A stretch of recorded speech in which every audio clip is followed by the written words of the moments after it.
Welcome to the Counselling Tutor Podcast, the must-listen-to podcast for students of counselling and psychotherapy. Here are your hosts, Rory Lees-Oakes and Ken Kelly. Hi, I'm Rory, and with me, as always, is Ken. How are you doing, Ken? I'm grateful, Rory, that as I speak to you at this moment, we are well, our health is good, but we have to recognise as we put this broadcast out that we need to change the format of the podcast that goes out weekly, at least in these beginning days, to recognise what is going on, to maybe answer some of the questions and some maybe belay some of the concerns that people are having. But more importantly, Rory, how are you? Well, everyone here at Counselling Towers is bunkered down, and we're all very well and grateful for that. Indeed. So a slight change to the regular format of our program today. We are going to be focusing on COVID-19, speaking about the effects that may have to students, to qualified practitioners. We're still going to be covering our three topics. We're going to be starting off with speaking about how COVID-19 has created disruption for students, what you can do, where you can get some information. We're then going to go to check in with CPCAB, where Rory, you met up with Kelly Budd, and she kind of gave you a bit of an outline of what CPCAB are doing to accommodate students in this crisis time. Yes, I caught up with Kelly, and like a lot of labs at the moment, CPCAB are having to adapt to the situation we find ourselves in. They move very quickly, and she spoke about guidance to learners, certainly around things like exams and how many hours you can claim if you're doing online or telephone counselling. So that's going to be useful for, I think, both learners who are doing CPCAB courses and maybe centres who want to share some information at this time. 100%. And then we're going to end this special COVID-19 podcast by speaking about a different way of working. I think we have to acknowledge that the ways that we might work with our clients, whether it be in a student in a placement situation or a qualified practitioner, has changed dramatically, both for ourselves and for our clients. So that is the topic we'll end today's podcast on. But starting off with disruption to students, Rory. We're living through extraordinary times, and there's not an organisation or an establishment that's not been touched by the COVID-19 virus. And education has shut down in this country. Colleges, schools, universities have closed down. And the feeling we're getting really, really strongly is that some learners feel a bit abandoned. They feel that maybe all the hard work they put into their courses may come to nothing. And they also feel disconnected. You know, there's a lot of people out there that won't have tutors or any kind of guidance in their course. And there's a lot of people who are in training who are just very, very worried. Yeah. And I guess for me, it feels like the rug has been pulled from under all of our feet. There is great uncertainty, and the word isolation, we're asked to isolate for our own good, for the greater good of the community, and that is 100% understandable. But isolation means that we lose all those bonds we had, all that connection we had, the camaraderie we had on our courses. I recognize you may be feeling unsettled, unsure, nothing is normal, all that connectedness has been taken away. Will my course carry on? Will I be able to pick it up again? Will I be able to submit my assignment at the assignment submission time? All of those questions. And I guess Rory and I, we don't know all of those answers. We really don't know, but we can certainly make it our business to find out. We are in connection with ethical bodies. We are in connection with awarding bodies, and we're trying to get the information to be able to present that for you. And I guess, Rory, we should mention our Facebook page, because we do put a lot of the information, breaking news, latest updates on our Facebook page. Go to Facebook, put in Counselling Tutor, that's us. Join our group. We have tens of thousands of members in there. This is the topic of conversation happening at the moment. But most importantly, Rory is in the group on a daily basis with Facebook Lives, doing updates, dropping in links, to news that we find that is relevant to you as a student on a formal training course in the United Kingdom. Yeah, it's super important that in times like this, people have some form of meaning in their life. It's an existential theory, but it's been proven time and time again in crisis, the people who thrive are the people who find some kind of meaning. And I know a lot of the students in the Facebook group are, using their time to study and putting a little bit of normality into their life, even if they're just reading something or watching a video or reading a book. It just gives us a sense of normality. I know we're doing this at Counselling Towers. We're doing one normal thing a day, just to link us into kind of pacing ourselves through this difficult time. And yes, a lot of people will feel that it's the end. And I want to say to you, it's not the end. I want to say that to you. You know, if you are sitting there as a student and you're thinking, well, will I ever qualify? You know, we've got to travel in hope. You know, this will at some point finish. Yeah. There's no doubt about that. And when it does, then people will re-engage with the studies. And this is a great time for you to take advantage of what is a really difficult crisis. And you can keep just studying away. You can keep just being connected with it. Yeah, it's so interesting. I remember a lecture I attended some years back, Rory, that was around about what makes good mental health. And there were a couple of aspects to that. One is getting good sleep. One is good diet. One is some form of exercise. One of them is some kind of social connectedness, which is now being shut down. And I just want to reiterate, our Facebook group is a place that you can connect. We have tens of thousands. At the time of making this recording, over 29,000 students, qualified counsellors, supervisors, we're all in there supporting one another. So there is connectedness there for you. But one of the main ingredients, funnily enough, for good mental health is continuing learning. If you have no hope, nothing to look forward to, nothing to strive for, it leads to a decline in mental health. And at times like this, when we are isolated, when we can't get out and about, I'm sure that there will be lots of streaming of programs that kind of keep one entertained for a few moments, but it's like chewing bubblegum. There's no subsistence in that. You get a bit of a taste and then it's gone and it leaves you feeling empty. And you can use this time for self-directed learning.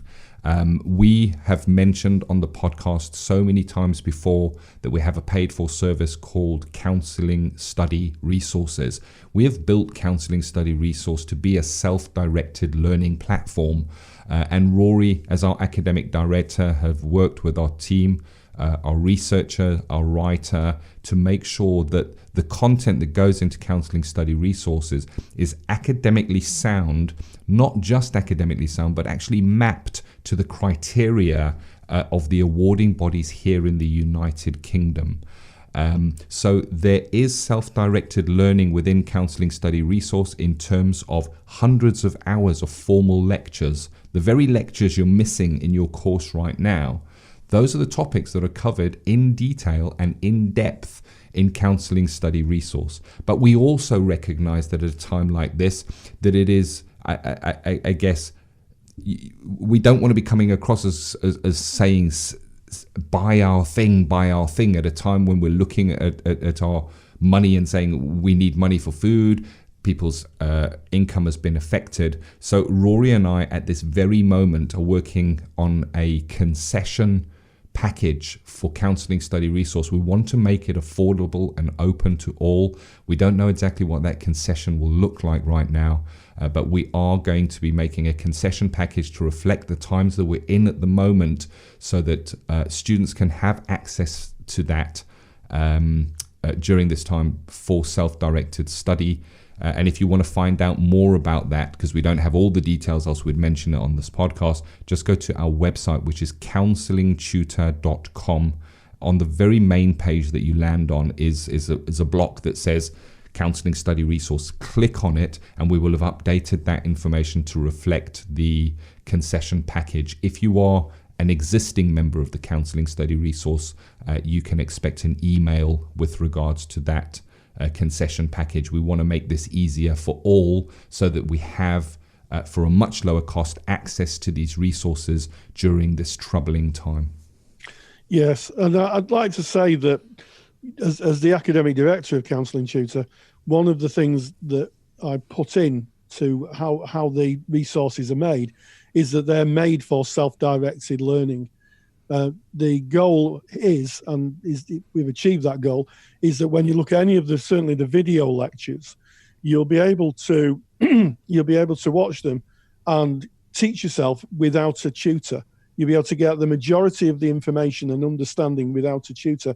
They're built like that so people can self-learn. And also, I've developed what's called a roadmap. So if you're with any of the major awarding bodies, so AIM, CPCAB, ABC Awards, COSCA for our friends in Scotland, I have built a roadmap. And what that is, it's a web page you click on, you see the course you're on, you click on it, it has the criteria of that course, and underneath are resources to hit that criteria.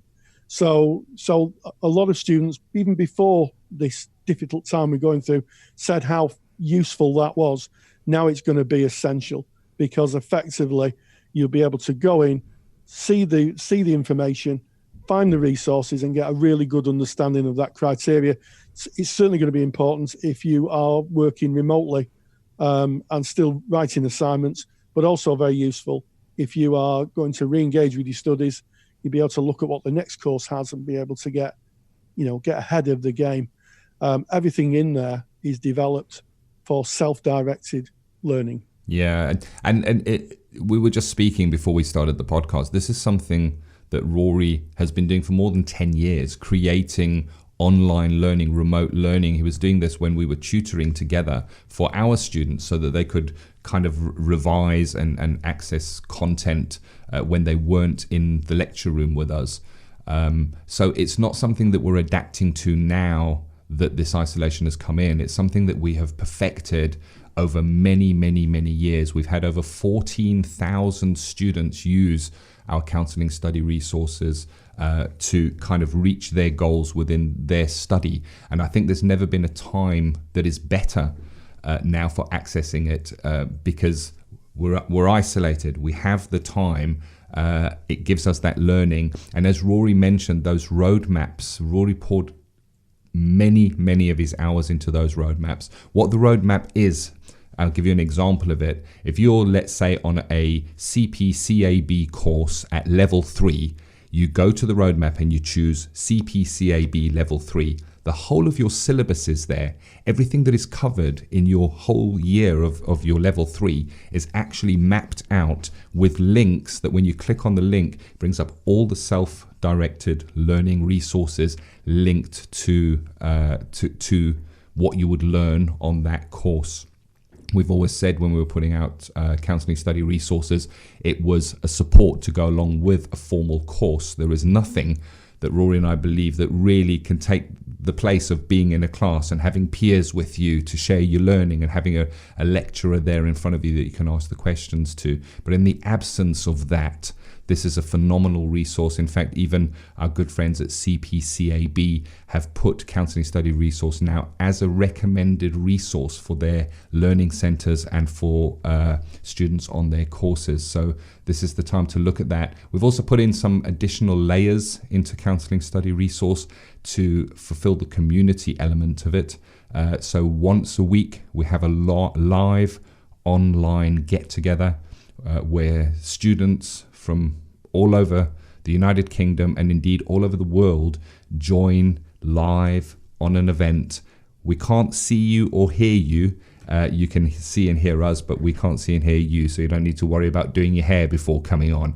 But you come on and you can ask questions, you can network with other people via text, typing and messaging on that, and we answer questions and we have discussions about what's going now.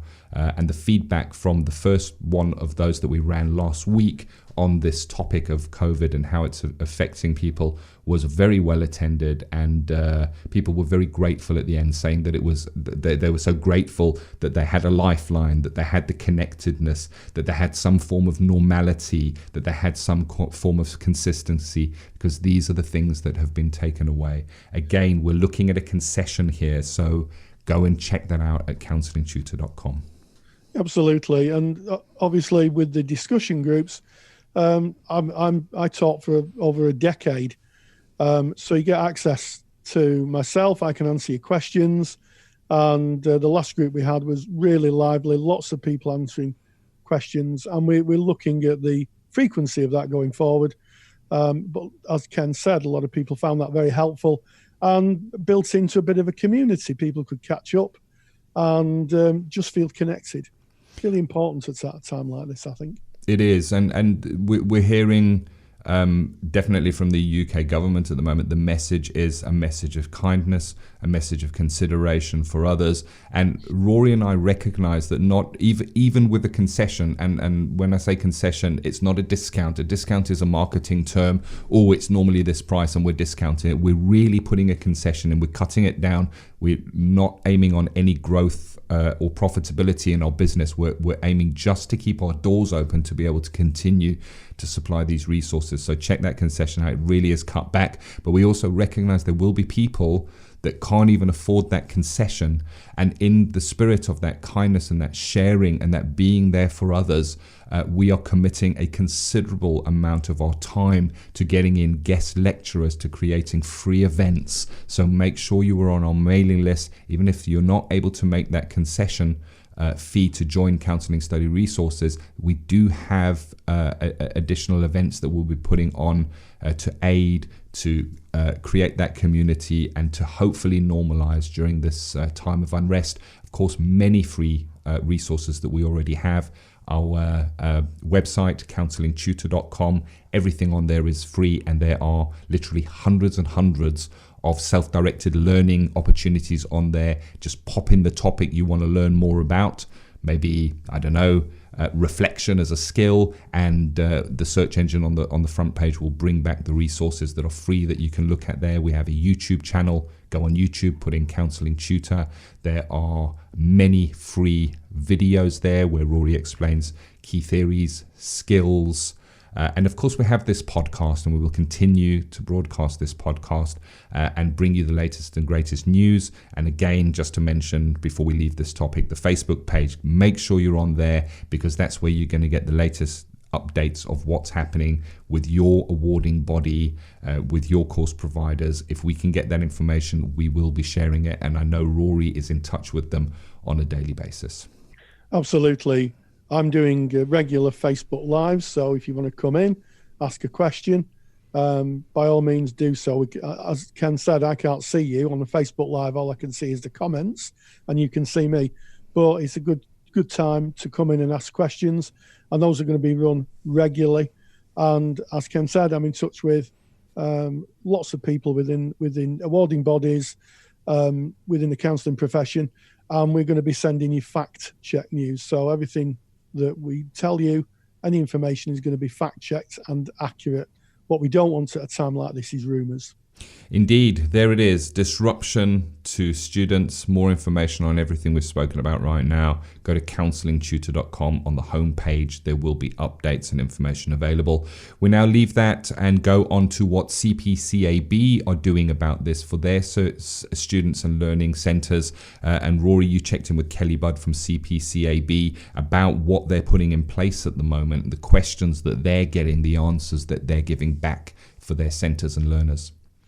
Yes, I mean, like every organisation at this time, things are moving and changing on a daily basis. But I caught up with Kelly Budd, who's the qualifications manager at CPCAB, and she is outlining how they're adapting things like exams and telephone and online working to fit in with the criteria for passing the course. So it's definitely, if you're on a CPCAB course, it's definitely something that you should be listening to.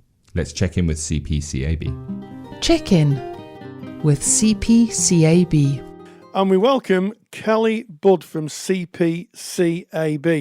As you know, we're in unprecedented times. If you're listening to this recording, it was recorded in March of 2020, and we are in the grip of the coronavirus pandemic, and we're going to be talking to Kelly about how CPCAB can support students during this difficult time. It's almost certain by the time this goes out, colleges, universities and training providers will probably have shut their doors and people will be self-isolating.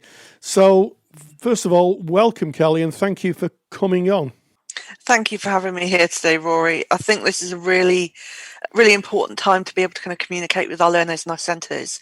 And one thing we do want to say is CPCAB is continuing to function. We're staying open and we are trying to make clear the arrangements that we can put in place as much as possible. We've got a website that's being updated daily with our frequently asked questions to make sure that centres and learners really are as informed as they can be about the ongoing arrangements for their qualifications. Absolutely. So from the very first get-go, if you like, this is a movable feast. Things are changing on a daily basis. So if you want to get the relevant information, if you go to cpcab.co.uk, you'll find their broadcasted information really up to date, because we are in a very movable and fluid situation at the moment. Now, I'm sure, Kelly, that your email box is filling up with people who are concerned about things like exams and practice and seeing clients. So what we've done is we've taken the 3 most popular questions you've been asked. And in fact, this echoes the questions that get asked on our Facebook page. And we're going to look at those and outline what the changes are and what the present state of play is. So the first question is, can I still sit my exam? What I say, Rory, with the CPCAB exams, we've got several windows throughout the year depending on the level of the qualification. Our current piece of advice to students is to go back to their centre and find out what their centre's plans are. If centres come to us, we're encouraging them to defer their exam to the next window available for that qualification if they are closing, or even if they have individual candidates that might need to defer to the next window, that they can do that as well. From our side of the qualifications, we have to make sure that they're still valid, still assessed in an appropriate way. So we're ensuring that centres have access to the information that they need to make the right decisions. So what we're getting there is very, very clear. The first stop is your centre, your training provider, your college, your university, whoever's providing the training. Ask them the questions first. But from what you've said, it looks like that the exam's now a movable feast. And if someone's self-isolating and there's an exam coming up, they're not going to be penalised. They can just resit. They could not even resit. They could just sit the exam again. Yeah, absolutely. I think that's really important for students to understand. There's no penalty for it. We're not considering it a resit. It is simply that they will be deferred to the next window, and there's no negative kind of connotation to that whatsoever. And we're also in communication with centres if that affects their progression route as well. And we're going to make as many accommodations as possible to allow students to progress as they can, as far and as smoothly as they can. Okay, so that's a really clear message. If you cannot attend for your exam, you're not going to be penalised, and also your exam may be moved to a time where the centre can operate the exam, which brings me to my next question. Can exams be taken online, Kelly?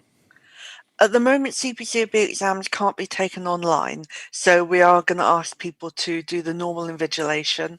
Obviously, if coronavirus continues longer term, we may have to look at that again.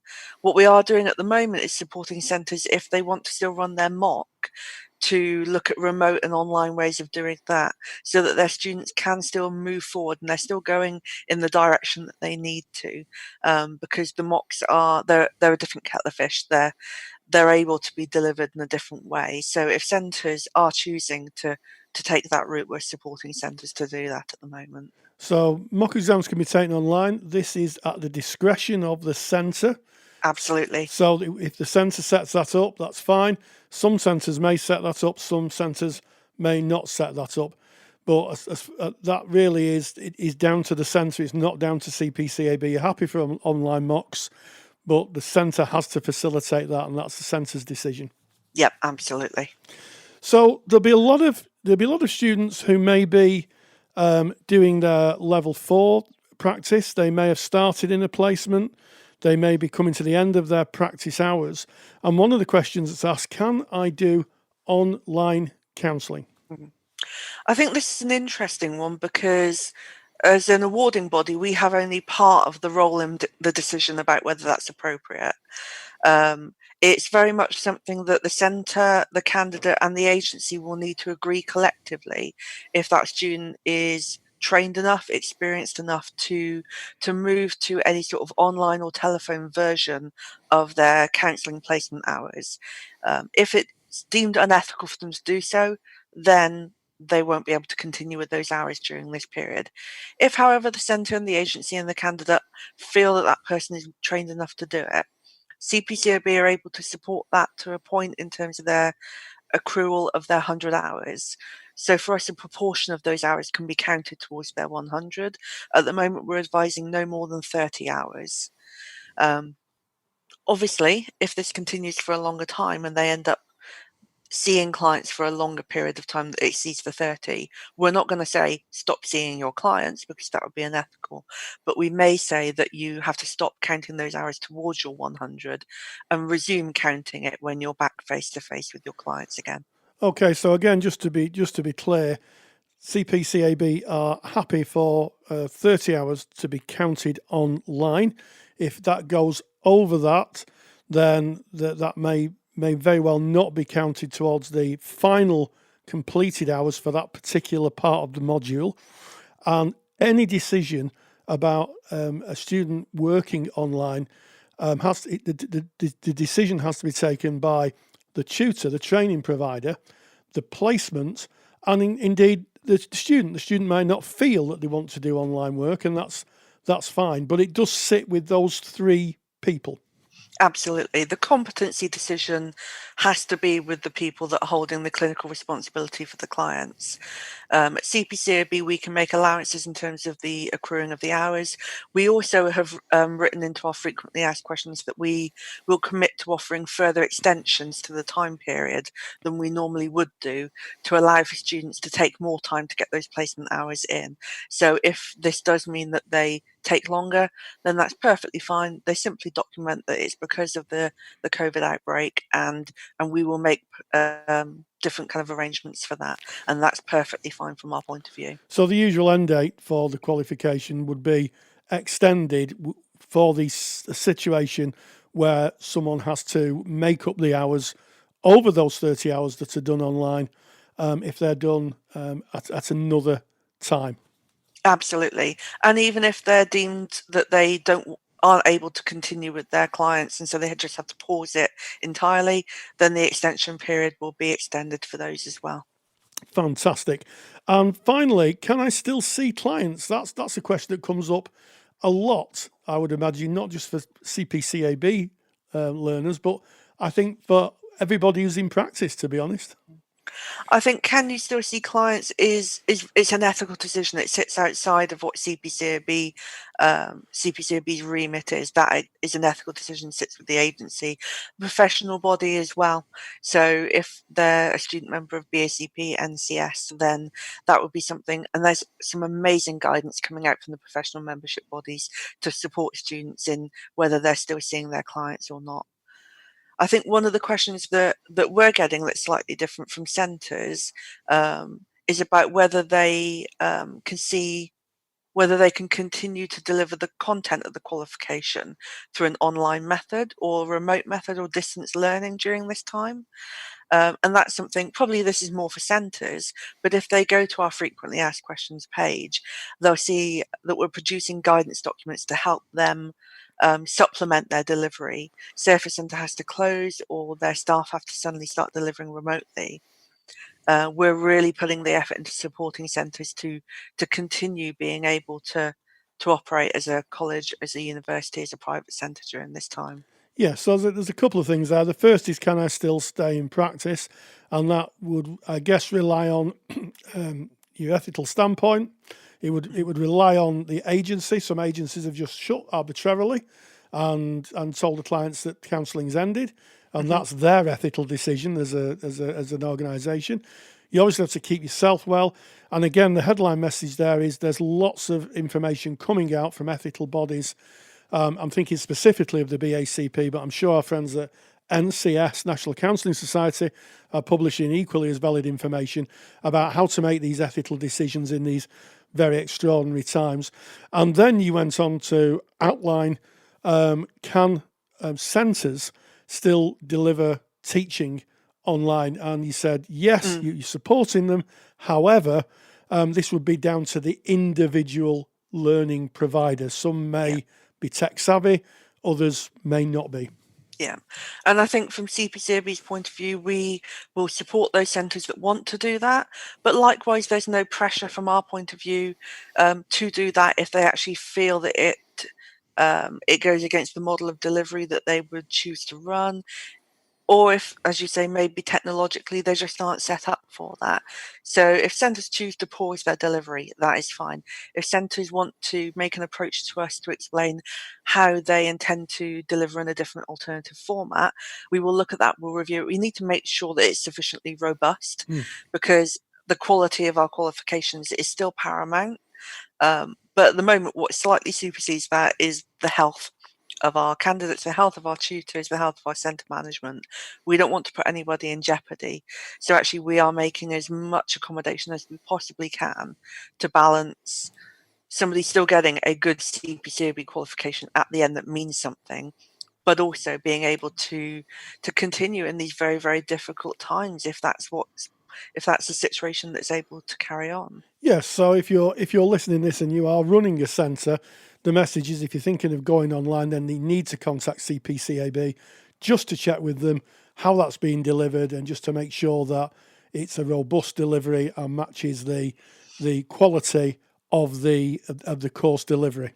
Yeah, and it will be different for different qualification levels and different depending on where people are in the course. So that is something that's very much a centre by centre kind of based decision. And we do urge centres to get in touch with us, to use the guidance that we're putting online, to even kind of work through, is this possible for them? And will it work for all of their students? One of the big messages we're putting out there is any alternative arrangements must be suitable for every candidate. This can't disadvantage some and not others. Well, I mean, I think that is very comprehensive. I think that's answered a lot of frequently asked questions, Kelly. Finally, is there anything else that is being put into place for students on CPCAB courses? I think one of the things that we really want to do, as I said kind of at the beginning, is to signpost centres as our primary responsibility and students to really good resources to support them during this time. So the guidance document that we're putting out there, it includes pieces of software they might want to use, but it also links them back to you guys at Counselling Tutor, and it explains to them the kind of different resources that are available through the CSR with you guys and the online lectures and the kind of I guess it's about everybody really being committed to the profession at the moment, and the partnership that we've got with you guys and the working kind of relationship through these podcasts has allowed us to really let us students and our centres know what you've got available and vice versa. Indeed. So if students and centres look in our guidance document, they'll see a link to the CSR resources that you guys have that allows them to kind of get access to that if that supplements their learning. Yeah, so you're producing lots of different information. I dare say that's going to be updated on a regular basis as more resources come in. And you've put a link to counsellingtutor.com/CPCAB.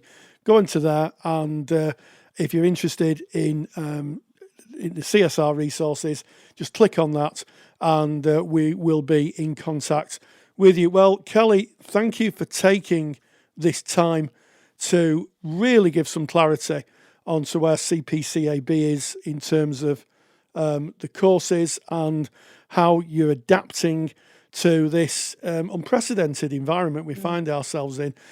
So finally, stay well, Kelly, and we'll speak again soon. Likewise, stay safe, Rory. Check-in with CPCAB is proudly sponsored by CPCAB, the only awarding body run by counsellors for counsellors. To learn more about CPCAB qualifications and to get more detailed information on today's podcast topic, visit cpcab.co.uk. Well, I mean, that is really, really useful. Kelly's talking about the amount of hours that could be counted for online and telephone. I mean, this is unprecedented in counselling training. You know, I have to say, in all the years I taught for nearly 10 years, and I've been qualified, I think, for nearly 18 now. You know, it's always been considered that face-to-face counselling is the way to deliver counselling during a training period. And now we're in these extraordinary times, and CPCAB, the awarding body, is altering and adapting to this. And of course, I think there's an element here of also supporting clients, because a lot of agencies may very well go on to online or telephone counselling. So we're thankful for our connection with CPCAB, and I can report at the time of the recording, Kelly Budd was safe and well as well. Glad to hear that. And we move away from kind of student life into what we call practice matters. Practice matters is where we look at how our practice as qualified practitioners is maybe affected, certainly in this episode. But we're also kind of bringing into that maybe students that are in placement. So anybody that is client facing at the moment is experiencing disruption. Not just for us as practitioners, we have to recognize that there is disruption for our clients. For many clients, their lifeline has been taken away. You know, that they need, that they maybe took many months to build up the courage to go in and seek that assistance in counselling. All of a sudden, the chances of that kind of eroding, disappearing, being pulled away from them, and at a time of isolation, where we don't have the connectedness, mental health can deteriorate quickly. I know that there are certain politicians at the moment shouting that from the rooftops and saying, come on, we need to be looking at mental health at the moment. But we realise that there is a lot on everybody's plate at the moment. So we need to look at a different way of working. And you mentioned, Rory, linked into students, that CPCAB are now counting telephone hours, a certain amount, towards being able to claim as your hours. That was never available before. It was in fact a no-no. It was a no-no for a student counsellor to work online or telephonically in any way, even with the BACP, and that is changing as we go, and I guess even more so for our qualified practitioners. Absolutely. And this comes down to competence and ethics. Even at a time like this, we cannot turn away from the two things that makes our profession a professional, caring and effective profession, which is being competent in delivering and being ethical in delivering. And there's a lot of people asking the question, well, how do I do online counselling? How do I do telephone counselling? It's nothing I've been trained in. It's something that's completely different. How do I give the best service to clients? There's a lot of questions out there, and this is going to form the new way that we're going to be working. And I think my view is this is going to stick long after this kind of difficulty has passed us.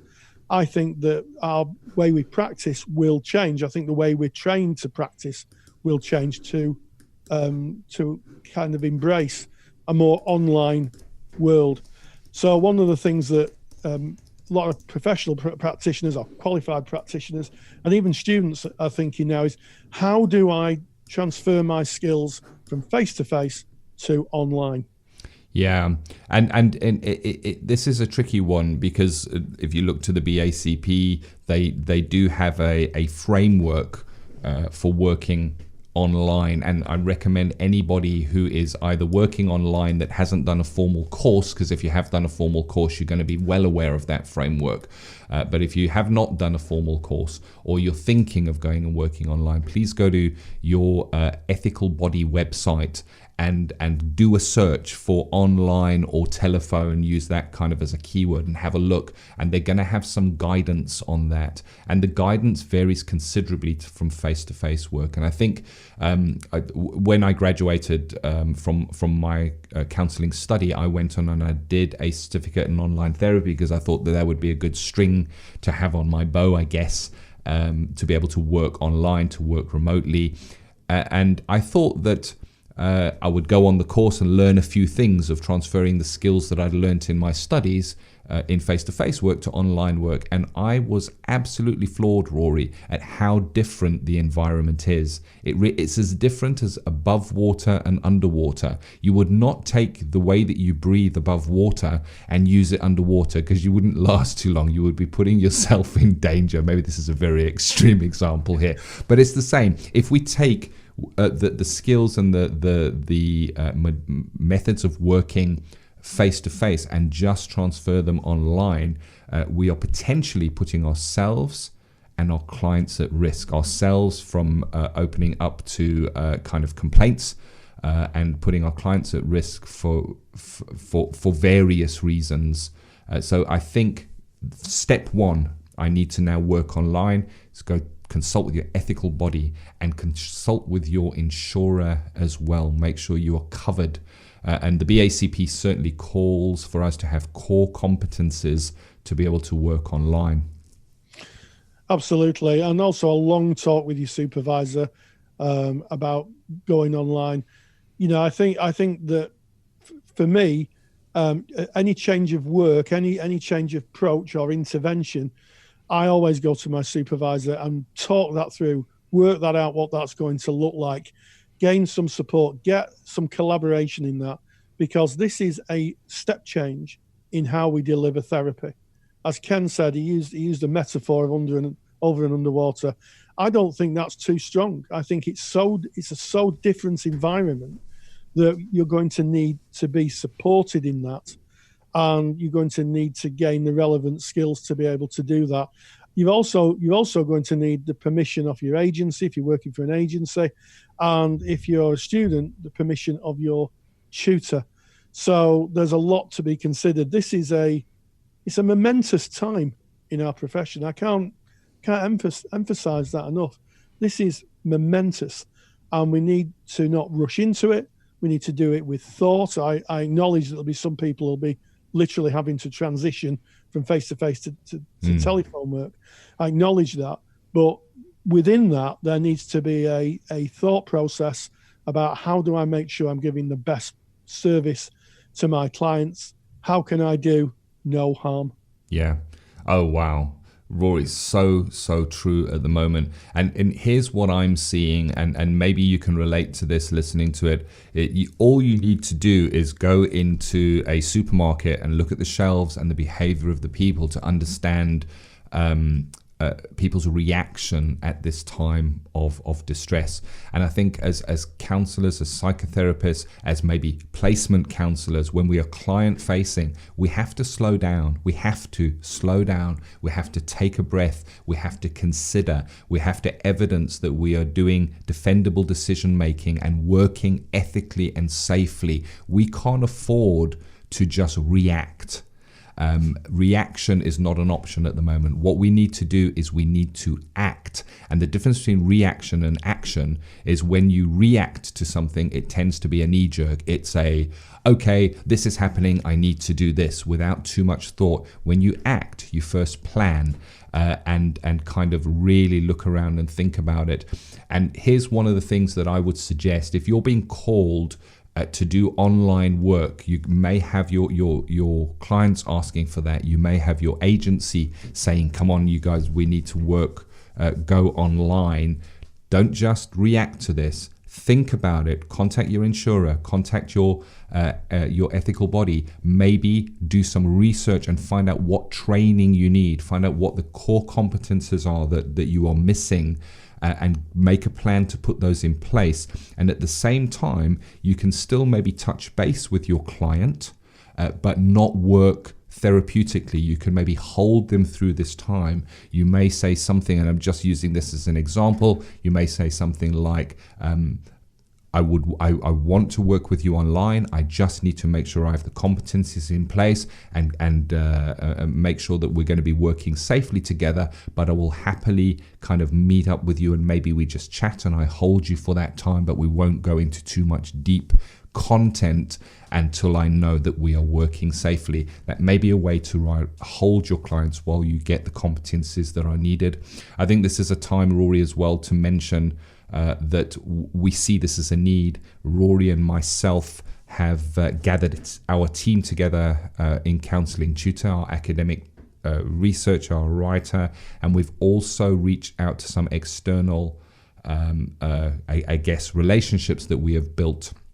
We reached out to Tamara Howell, who practices online. She's created some courses on online work, and we are working together right now to create a course that will help student placement counsellors and qualified counsellors transfer those face-to-face skills to online working skills. We're turning around this incredibly quickly to get this out. And again, this is going to go out not as a course that is profitable to our business. It is going to go out at a concession rate at the lowest possible rate without profitability built in, just so we can cover the costs on our side.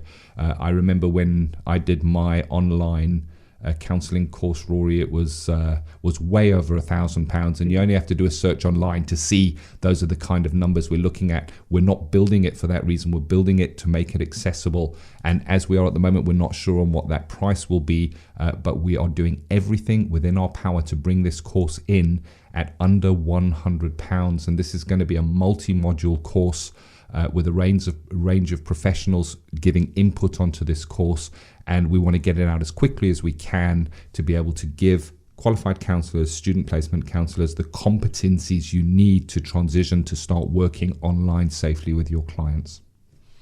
Absolutely. So as we come to the end of the podcast, what a podcast and what a time to live. We started off with disruption to students and talked about keeping the dream alive of studying and becoming a counsellor and keeping connected with your community. We spoke with CPCAB, who helped us understand how they are adapting to this situation. And then finally, we've acknowledged, and we're going to have to, different ways of working in what is now going to be the new normal. And as always, just love each other. Yeah, it's a different time. It is a difficult time for many. If you're interested in anything we've spoken about today in terms of what that online counselling course looks like and the timeline on that, or support for students during this time through Counselling Study Resource and the concession rates we have put together for that, the information is available at our website. It is counsellingtutor.com. From next week's podcast, the podcast will continue as normal. One of the things you'll get from us is consistency. We will continue to go out. You will get normality. We will be there for you. We will be that lifeline, something you can depend on. Go to Counselling Tutor and we will be continuing through this. We will continue to develop connectedness and community as us as counsellors. And we're just so grateful that you lend your ears to this podcast. Take care. Thank you for listening to the Counselling Tutor Podcast. Find the show notes for this episode on our website at www.counsellingtutor.com.